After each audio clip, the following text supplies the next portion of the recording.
You're listening to Leadership Powered by Common Sense with your host, Doug Thorpe. Here's Doug.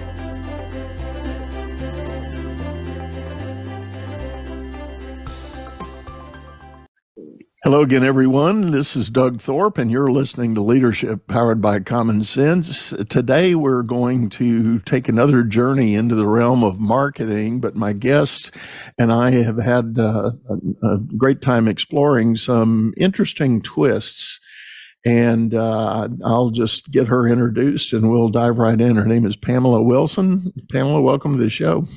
Thank you so much, Doug. I have been looking forward to this chat. Thanks for having me. So as we were kind of building up here and going over things, Pamela asked me to first talk a little bit about some of my clients and the audience we serve. I was telling her about a couple of my clients, and she brought up a very significant point, and I told her I want to start with that and we'll move forward. But you know what? Before we get into that, I do like to ask you, Pamela, if you'll tell us a little bit about your background, where you came from, and how you got into what you're doing right now. Yeah, I would love to. I have always loved marketing, and I've done it my entire career. I started my own business in 1992, worked for someone else at the beginning of my career, started my own business in 92. So I'm celebrating more than 30 years in the marketing world. And I love it. I still love it. It's always changing, as you know. It is just an industry that's always in flux. And that's one of the things I like about it, because frankly, I have kind of a low tolerance for boredom, and I've never been bored with what I do. So there's always something new to learn, a new strategy or tactic to explore, and a new way to kind of think about what you're doing and try different techniques and new clients and new client problems and new client challenges and all of that. So what I do, yes, I love it. I work as a marketing advisor now. In some cases, that looks like me coming in to be like a fractional CMO in a business. In a lot of cases, it means I come in to help people kind of on a project basis to tackle something that they're struggling with in their marketing department. I work with a lot of 10 to 100 million in annual revenue companies. Those companies oftentimes have kind of junior marketing teams. So one of the things that I can do is come in with a lot of experience and expertise. I'm also kind of a systems geek. So I can go in and help people figure out what they should do and how they should get it accomplished. And I love doing that as well, those really juicy projects. Well, I had mentioned that from my seat, as I work with a lot of clients, small businesses that I work with, and perhaps mine aren't quite as big. I mean, I go up to about the 50 million mark, but oftentimes the owners I deal with, they're aware of the idea they got to do something with marketing, but they don't really have an idea of what that is. And maybe they've adopted an old school thinking, print media, radio, things like that. And often they have no effort in the social channels.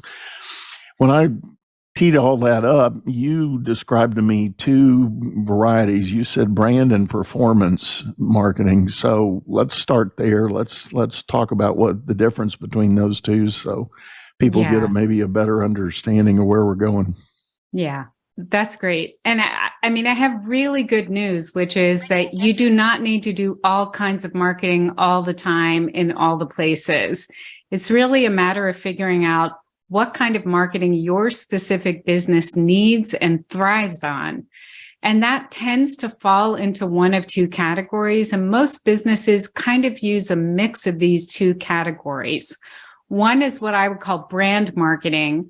And brand marketing is where you're kind of building awareness of your business, you're building authority in your industry, and you're building a recognizable brand so that when people think of your company, they think, oh, they're really good. They really know what they're doing.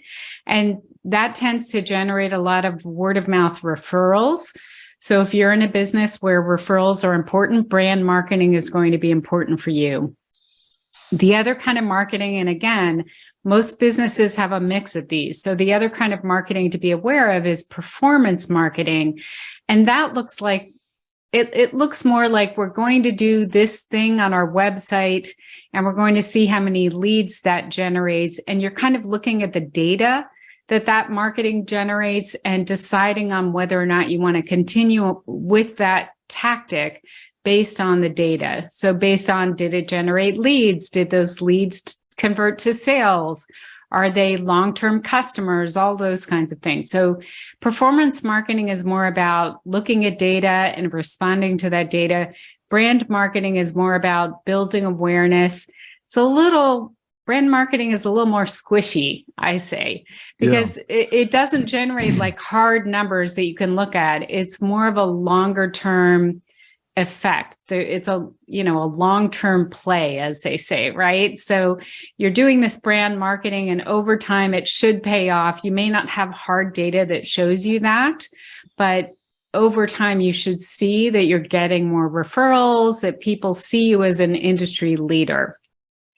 So how do you deal with the challenge of, I think the popular word I always have heard it referred to as differentiation. So if I'm in a market or my customers in a market where there's a lot of them, schooling says that's where you talk about branding. My brand helps explain why we're different. And, maybe we taste better. We're in a nicer looking bottle. And I'm sorry, I had a meeting with Coca-Cola this morning. I'm kind of they're on your mind, huh? They're on my mind. But so where does that differentiation challenge come in to this mix, whether it's branding or performance, either one? Right. It's interesting that you mentioned Coca-Cola, because I think when we think about a big brand, Coca-Cola is one of the first ones that comes to mind. And their branding really is about putting that red and white logo all over the place. It's just absolutely ubiquitous. And they have poured millions and millions and millions of dollars into spreading that brand all over, right? But that in and of itself isn't really what makes us love Coca-Cola, right? It's the product itself, which people enjoy, but it's also all of that advertising they've done over the years that has told really heartfelt stories about the brand, right? Ads that make you cry at the end because of something that you saw on the screen on your television, or that grabbed your heartstrings while you were listening to the radio. So that's really, it's sort of a combination in their case of like brute force, let's pay a lot of money and put our logo all over the place. And then storytelling, which helps to make, when you think about it, it is a sweet, caffeinated, carbonated drink, right? But when we think about Coca-Cola, we think about Santa Claus drinking a Coca-Cola while he fills the stockings, or the football player drinking a Coke at the end of the game. And, we think of those stories. So when you translate that to the rest of our businesses, because 99% of the businesses in the US and outside the US are not Coca-Cola, right? So when you're talking about all the rest of us out there who have businesses, that storytelling turns into, this is our mission, this is what we believe, this is what we think our industry should be, this is how we do our work because we think it's important, this is how we serve our customers. It's telling stories about all of those things and thinking about the elements that make you different in those ways. So how do we serve our customers? How is it different from how our competition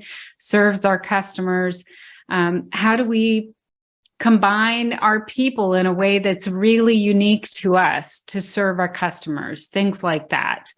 I think it's that storytelling that differentiates you. And that can be used in the brand marketing and in the performance marketing, really in both places. Because part of performance marketing is also content marketing. So it's writing blog posts and sharing videos and sharing podcasts. And those can have stories woven throughout all of them as well. Yeah.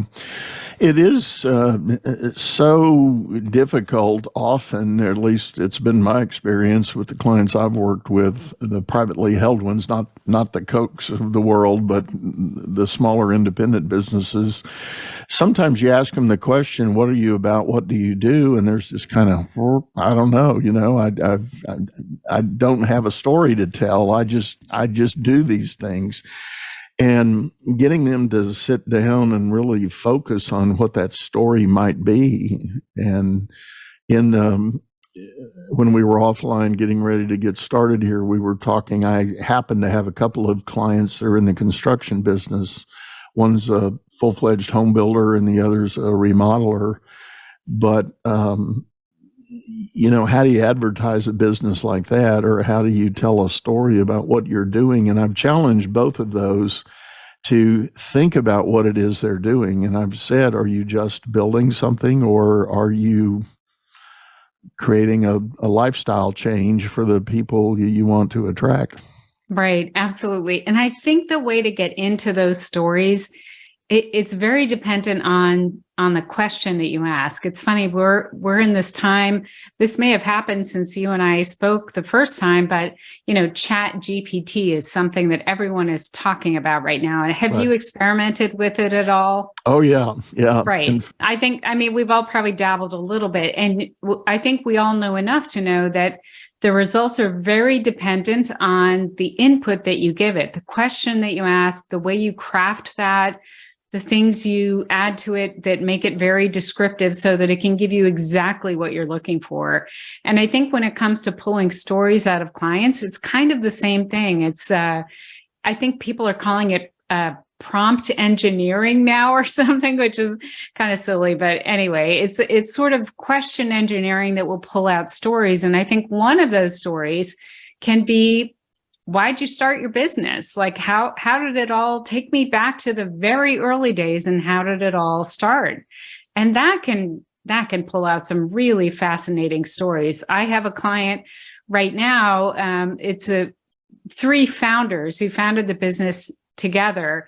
And they tell a story about they had a think tank, and the business was built out of this think tank. And their think tank was the pool in the backyard of one of the founders, where they would all go, float around with like a can of beer and talk business. And their business was born in that think tank. And that's a fantastic story, right?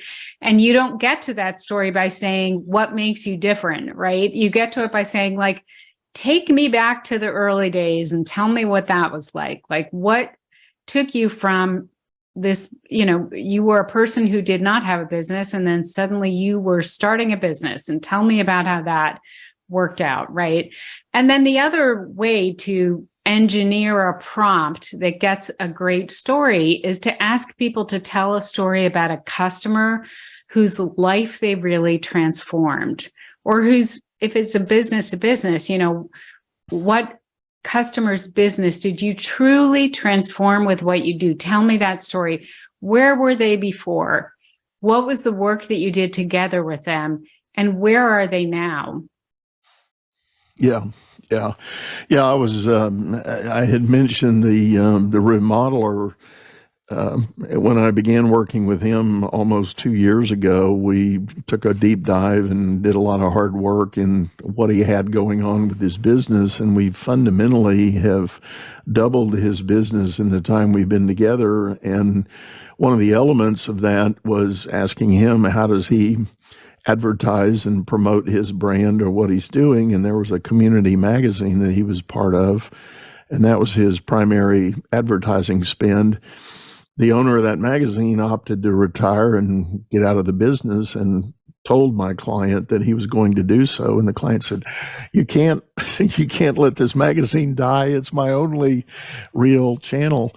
And long story short, my client went out and basically acquired the magazine. So he is now a two-time entrepreneur, simultaneous, and he's running his construction business and running a magazine. So quite a departure, but for him individually and what some of his skills and abilities are, it's not too far off. So Right. there's a lot of creative juice that flows in both endeavors, and that's kind of the common thread, and keeping it wired together. I love that story because he now owns that channel 100%. Yeah. Which is amazing. And that is a big business move, actually, because it's something we've seen some of the big brands like Coke do, where they just own a channel, they kind of, or they take it over for a while, and you see all the ads are from them, or, refer to them or embed them in the story. So, owning a channel is not so easy these days. The channels are owned by huge corporations for the most part. So the idea that you could own a channel that's already producing really great leads for you and then control it going forward, I love that. I think that's super smart. Yeah. So I want to go back to the basic idea when you are introduced to a new prospective client and they decide to engage. What are some of the early steps, early discussions that you have with them about where they are and what they might need to be doing? The first thing that I ask them is, what does their sales process look like? How do sales come in through the door and turn into customers? I want to understand that process, because marketing is a part of that, right? Our job as marketers is to draw people in who then turn into customers. So we're a really important part of that process. In some cases, I have a client now that has a sales team. So the marketing department is generating leads. The leads book a call with the sales team closes the deal, right? So that's one structure, but it's not the only one. In some cases, you may be generating leads and you're sending them to a sales page on a website, and the customer converts themselves, right? So that's the first thing that I want to understand is how do people turn into customers in your business, so that I know how I can be helpful. I also want to understand, what have you done so far, and what has worked and what has been a complete flop. And then overall, just what are the challenges? I'll tell you what, Doug, one of the most common challenges that I see is that people have been just implementing a lot of tactics without really having a strategy or a way to track the results of what they're doing. So they'll say things like, well, we started a Facebook group, but it's not doing much. Or we started, somebody told us we should be on YouTube, so we started a YouTube channel, which is a huge undertaking, by the way. And I don't know, it's not really doing much, and we're not really seeing results. And there's just a lot of the thing about the marketing world is there are so many tactics, and the tactics are all talked about, right? And so people will see them almost like shiny objects, like, well, I heard about this tactic, so I want to try it now. Or I heard about this other one and I want to try that now. And you see a lot of people kind of spinning their wheels, trying different things, but not really having an overall strategy that is designed to really point the marketing and the business in the direction it needs to go. Yeah. So it's usually a lot of just tell me about what's happening. And I usually sit back and I'm real quiet because people usually have a lot to talk about. So I just sit there and take notes. I want to punctuate that statement you just made about the strategy. I've, as many of my listeners may know, we've actually done several episodes on doing effective marketing for your business. And if folks will listen real closely, every one of my marketers that have been on the show have said the same thing. They see too many people that are running in 1,000 different directions, but they have not locked in on the real strategy they want to pursue. So, message to the world here, if you're owning a business, you need to really work on that strategy of what it is you're trying to tell, what story you're trying to tell. Is it about your brand? Is it about your service? Is it about your uniqueness, whatever that may be? But that strategy, as I understand it, is the big thing for helping determine what real channel you're going to participate in, or what technologies, what vehicles, what methods you're going to use to get your message out there. Absolutely. I believe that simple is best. And if you can identify 2 or 3 or 4 marketing tactics that fit into an overall strategy, and then you can just focus all your efforts on implementing those tactics at a really high level, your marketing is going to become so much simpler. You can basically put blinders on and ignore everything else and just focus on doing those handful of tactics at a really high level. And that's going to help your business stand out. Yeah. Well, Pamela, I think it's about time that we do a commercial break here, speaking about strategies. And Sure. I want to take a pause here and allow my sponsor to come in, but I want everybody to hang with us. We've got a lot more to cover when we come back right after this message. Business is all about solving complex problems as fast as you can create them. Become the best problem solver by leading others to greatness too. And the first step is going to DougThorpe.com. Doug Thorpe is known globally for coaching entrepreneurs and business leaders, improving their performance and the work output of everyone surrounding them. You can find health, wealth, and happiness by learning to lead others to health, wealth, and happiness. Go to DougThorpe.com now and order Doug's books or hire him to coach your managers. That's DougThorpe.com. All right, everyone, we're back. This is Leadership Powered by Common Sense. I'm Doug Thorpe, and today I'm visiting with Pamela Wilson. We've been talking about marketing for your business, but right before the break, we were talking about the idea of developing your strategy before you get into the tactics of what that's going to mean. But during the break, I asked Pamela, I said, let's talk a little bit more specifically about what is a strategy. Is there an example of a strategy that maybe you've used in another business before? So can you elaborate on that for us? Yeah, it's there's not a strategy. It would sort of be like saying, do you have a recipe for making dinner? It's like there are lots of recipes, right? So, but I can tell you that the main elements that you need to think about is you want to think about lead generation and demand generation, and they're 2 separate things. So let's talk about what each one is. Lead generation is how you're going to create interest in what you do as a business, basically, and build a group of people who are considered leads. So they're interested in what you do. They have the problem that you solve, and they are the type of people who could become customers. So those are leads.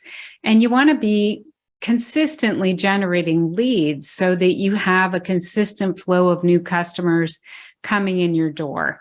So that's one thing that your marketing can do for you. And the other thing is demand generation. So demand generation, the way I define it, is that's where you go out and you build an audience elsewhere, like maybe far away from where you usually show up. So using your remodeler. Your remodeler may create leads in construction industry magazines, or going to construction industry events, or going to homeowner events. The lead generation is kind of with the people who are the usual suspects who would turn into customers, right? So that's where your remodeler will go to generate leads. But then when it comes to demand generation, your remodeler might explore some audiences that are adjacent to the audience that they would normally reach out to. Maybe they make connections with interior designers, for example, and maybe there's an interior design website and they write an article about remodeling and their approach to remodeling. And that gets them in front of this audience of interior designers that their end customers might be hiring to get design work that is eventually going to turn into a remodel. So does that make sense? That's what I mean by demand generation. Yeah, it's looking for new audiences that you may not think of right away as somebody you want to appeal to, but having a consistent strategy that gets you in front of new audiences is another way to guarantee that you will have those leads coming into your business from all different places. It's a great way to really grow your business, to just get it in front of these new audiences. So your strategy is usually a combination of lead generation, demand generation. I like to also think about processes. I think processes need to be a part of this as well. Yeah. We have our strategy. How are we going to implement that strategy? Let's create some standard operating procedures. Let's create some systems for getting things done. So I think that needs to be part of it as well. And when I go in to talk to clients, it's usually some combination of those three. How are we going to generate leads? How are we going to go out and generate demand? And then how are we going to document the whole thing, measure it, and create processes for getting it all implemented? Yeah, that makes a lot of sense. And I think connecting all those dots, obviously, that's something that many small business owners probably haven't thought about. They've got maybe a pool of regular recurring customers that have come to them. They're hoping for word of mouth to help propagate the story and get a little more out there. But then there is all the other options of how they're going. I'm thinking about another owner-operator that I know who runs a smoothie shop. You know, it's health food related, really high-end, high-quality ingredients. But it's, the shop's been opened up in a relatively small community, and a lot of what she's been doing is word of mouth. She happened to put the shop in a business center that has 3 different physical fitness and gymnasium type enterprises in it. One's a cheerleading camp, the other's a traditional CrossFit organization, and I forget the third one, but maybe it's an aerobic studio or something like that. But anyway, a lot of those people have migrated to her. You go do your exercise and then you go get a nice healthy smoothie afterwards. And that's created a great buzz and a word of mouth thing that's working pretty well for her. But that's a relatively low ticket item. And so she's got to make her money on volume, right? Yes. So yeah. It's a big challenge to have the volume coming through the door so that you can make the returns you really want to get after. Well, and I'd love to address that, if you don't mind, address word of mouth, because a lot of times when I talk to people about marketing, they kind of set it up like, well, marketing is one thing, and then word of mouth is this other thing that's separate from marketing. It's just something that's kind of magical that happens on its own, right? And what I want to say to that is, if word of mouth and referrals are working for your business, part of your marketing strategy can be, what can we do to encourage those to happen even more than they're happening now? So if that has been effective, and again, this is part of the whole marketing strategy, is that you want to look at what has worked and how can we double down on what has worked and do more of it and get it to work even better than it has now.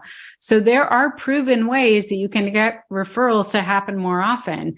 If that's working, you can double down on that. It doesn't have to be your only marketing strategy, but it should definitely be one. It should be a part of it. It should be one of the tactics you use on a consistent basis. Yeah. Well, and for those businesses that have an opportunity like that, there's customer loyalty type programs and frequent flyer and all those kind of things that can be leveraged. As you were describing what you said there, Pamela, one thing that was going through my mind is often an entrepreneur feels hamstrung because of cash.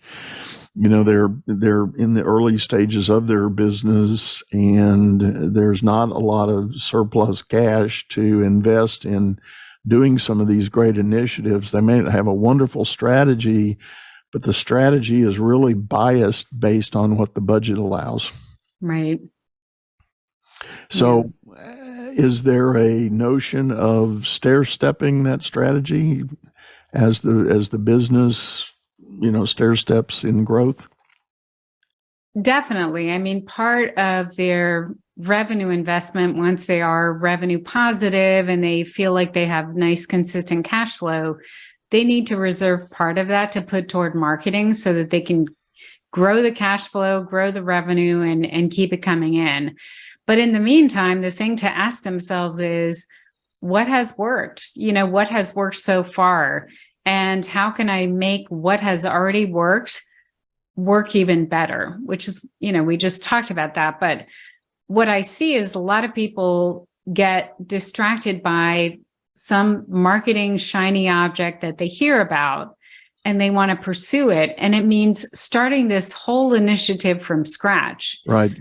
Where on the other hand, they have this thing that's already working. So, look at what has worked and see if there's a way you can grow that. It's kind of like having a little plant that you put the seed in the ground, it's starting to grow. Water that. Don't just go off and plant a new seed, right? Water the plant that's growing, grow it even taller, make it bear fruit, give it all the love and effort that you can so that will actually pay off even more.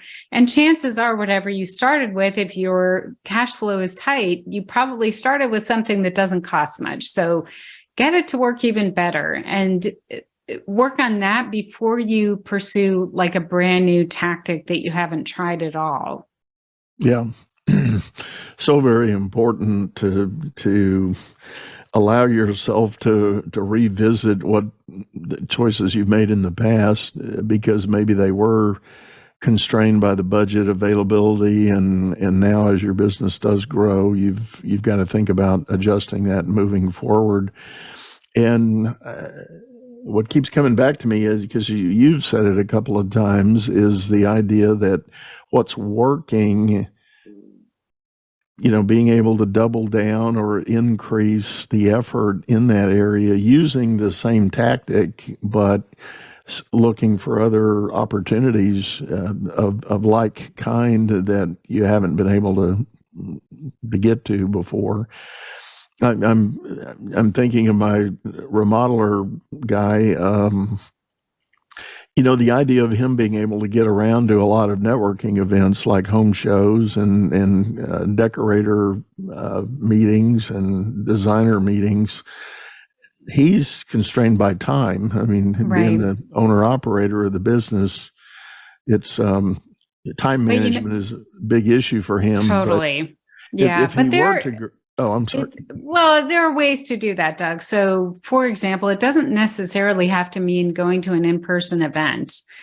Those interior designers might have a really active membership community that you could go in and do a Zoom presentation to one time that they make a recording of, and they put it in their library and it lives on forever. So, these days, it's one of the exciting things about marketing is that there are so many ways that you can crack that egg or skin that cat or whatever you want to say. There are so many different ways to solve these issues. And if time is one of the constraints, there are very leverageable tactics that you can use that allow you to show up. I mean, we're doing it right now. Here I am talking to you. This conversation is going to live forever, right? So Yeah. I'm investing an hour with you, and this is something that will be around for a long time. So that's something to think about also, is that when you see a constraint like that, time or money, it just means you have to be a little creative and look around to see what else is available. See what other options. Yeah, very good point. I think the last thing I'd like to touch on, and I do want to be sensitive to our time here. We've talked a lot about the kind of developing a brand story, thinking about strategy, but then there's another leg on that three-legged stool, and that is the culture of the company. And again, I refer to a couple of prior episodes I've done. We've had discussions about a lot of time, money, and effort goes into defining a brand, but in reality, the owner, leader of the business has not really worked the culture of the company to be in line with the brand vision they've got. So, talk a little bit about that. If you know, what is an owner to do to align that brand with culture? I think it's so important to make sure that those two things are really working in synergy, right? So you don't want a brand that looks nothing like the existing culture, and you don't want your culture to look nothing like the brand, right? So, and when you think about it, the people in your company are kind of the ambassadors for your brand. So you want to make sure that how they're showing up for your customer reflects what you want your brand to be in the world, right? There's so many different ways to create culture. One of the things that I think marketing can do to help is to have a really consistent and simple strategy that is easy to implement so that the team can show up very consistently all over wherever they show up in the world. So that allows people who work for the business to say, oh, this is who we are. This is who we are. This is how we do what we do. So it's a weird thing. It's kind of, marketing is almost always external. You think of it as something you do externally and it's customer facing, but it ends up being internal as well, because when you communicate the brand values and the culture values, it works both ways. It works externally and internally. Yeah. Does that make sense? It does. And what I'm thinking about there, and I know we've kind of hinged a lot of this discussion on my home building and remodeling clients, but as an example, my remodeler, you know, he does have a brand that represents pretty high end. He works in a pretty affluent community where the home values are 6 and 7 digit, and he's doing these large scale projects with an expectation of a really high quality product. But while the work is going on, the so-called sausage is being made, he is really strict on his teams to keep the job site clean. You know, haul away the trash every day, sweep the floor, Right. sweep the work area, you know, eliminate as much dust and clutter every day. And, you know, quite honestly, he deals with a lot of trades, you know, craftsmen and things that are in and out, and, you know, they're not the tidiest of folk, you know, so he really has to work hard with his superintendents to stress this fact that it's a little thing, but in the mind of a homeowner, and those of you out there that are listening, if you've ever done a remodel at your home, you know exactly what I'm talking about. If it is 6 weeks or 6 months of hell while this is going on, you really question whether you're going to get a nice product. Yeah. And there's a psychology that goes with that. It may not be factual at all. It can be a horrible mess, and then all of a sudden one day it's going to go poof and it'll be beautiful. Right. And that certainly can happen. But in helping build that customer experience and customer satisfaction, it's those little things that I argue go back to the culture of your company. If all your superintendents and your workmen know the expectation is clean up the job site every day, that's just part of the deal, and you're going to get paid for that. You know, make it, that becomes a cultural asset that you then can allow as an experience for your customers, so they can be a lot more satisfied with having hired you as the guy to do their work. Right. I love that. It's those touch points with the customer that are so important.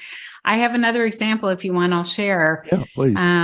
It's another example of how you can communicate culture with the actions of individual employees of the company. I have a client that is in the healthcare industry. They're in the dental industry. I have a lot of healthcare marketing experience. So they're in the dental healthcare industry, and they're a growing business. They have hundreds of customers, not thousands, right? So they're growing. They'll be growing even more over time. But right now, we're talking about hundreds and not thousands. They needed a way to retain customers for a longer period of time. What I saw is that customers didn't feel terribly connected to the business in some cases. And that was one of the reasons they would leave. Basically, they'd kind of wander off. They'd work with them for a while and then they'd wander off. So one of the things that I did is I created this note card writing campaign. And they had a live event last week, actually, and I was at this live event handing out packets of 25 note cards and envelopes and stamps and a QR code people could scan that takes them to a document, an 11-page document with all this text that people can use as inspiration for writing notes to new customers, customers who've been with them for a while, customers who are considering, like maybe they're not even really customers, they're just leads, but they've had a conversation with somebody on the sales team. Sales team member writes them a quick note. Hey, just want to let you know, I really enjoyed learning more about what's happening in your dental business. I'd love to be able to be of help. And they mail them a note. And this is the kind of thing that can really make your company stand out, because in the healthcare industry, at least, there's so much automation being explored and so much, kind of robotic, computerized solutions. And this is a way of saying, hey, we're people. There are people behind all this technology, people who are actually really concerned about you, and we really want to see you succeed. And we're handwriting a short note to let you know that. So that's a way that you can communicate culture one person at a time, 5 minutes at a time, and one postage stamp at a time. Yeah, that's great. Good stuff. Well, Pamela, I really appreciate you joining us here and sharing your ideas. Tell everybody the best way to get a hold of you if they're interested in learning more. The best place to find me is PamelaWilson.com. I got my domain name on the internet. So that's my website. And there's lots and lots to click around and learn from. So I would love to see people over there. Very good. Very good. Well, folks, we will have that information in the show notes here, and also with our YouTube video of this. And as I always like to remind people, if you're listening to this episode on your favorite streaming service, we do have a video archive over on YouTube, channel by the same name, Leadership Powered by Common Sense. Hop over there, check out the video, leave us a comment, a like, whatever. Would love to hear from you.